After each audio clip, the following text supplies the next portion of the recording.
दोस्तों, यह कहानी है घनघोर जंगल में एक राजविलास नाम की हवेली थी। उसमें किसी का भी जाना मना था, लेकिन खूनी को पकड़ने के लिए श्रेया अकेली वहां जाती है।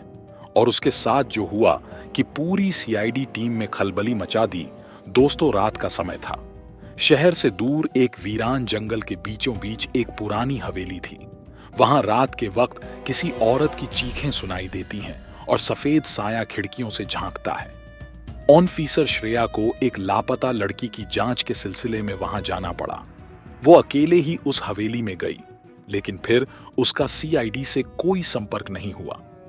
एसीपी प्रद्युमन गंभीर आवाज में बोले, दया, अभिजीत, श्रेया का फोन कल रात से बंद है। उसका आखिरी लोकेशन राजविलास हवेली दिखा रहा है। कुछ तो गड़बड़ है। अभिजीत चिंतित होकर बोले, सर, उस हवेली के बारे में कई अफवाहें हैं, लेकिन श्रेया बेखौफ ऑफिसर है। अगर वो भी गायब हो गई तो मामला गंभीर है। दया और अभिजीत जीप से हवेली के गेट पर पहुंचते हैं। हवेली चारों ओर से धुंध से घिरी है। दरवाजा अपने आप चर्र की आवाज के साथ खुलता है। दया हल्की मुस्कान में बोले, दरवाजा तो हमारा इंतजार कर रहा है अभिजीत। वो दोनों अंदर जाते हैं। हर कोना सन्नाटे से भरा है। तभी एक कमरे से डरावनी हंसी आती है। कमरे के अंदर की दीवार पर खून से लिखा होता है, जो भी आएगा वापस नहीं जाएगा। तभी अचानक दया को जमीन पर श्रेया का बैज मिलता है। अभिजीत चौंक कर बोले, श्रेया यहीं थी। जरूर उसे किसी ने अगवा किया है। भूत की आड़ में कोई इंसानी खेल चल रहा है।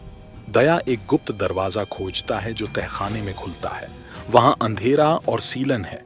एक कोने में बेहोश श्रेया बंधी पड़ी है। पास में ही एक आदमी सफेद साड़ी पहने डरावना मेकअप लगाए खड़ा है। वो हवेली का भूत नहीं, एक पेशेवर अपराधी निकला जो डर का फायदा उठाकर हवेली में खजाना ढूंढ रहा था। अभिजीत गोली चला देते हैं। सीआईडी से बचना इतना आसान नहीं।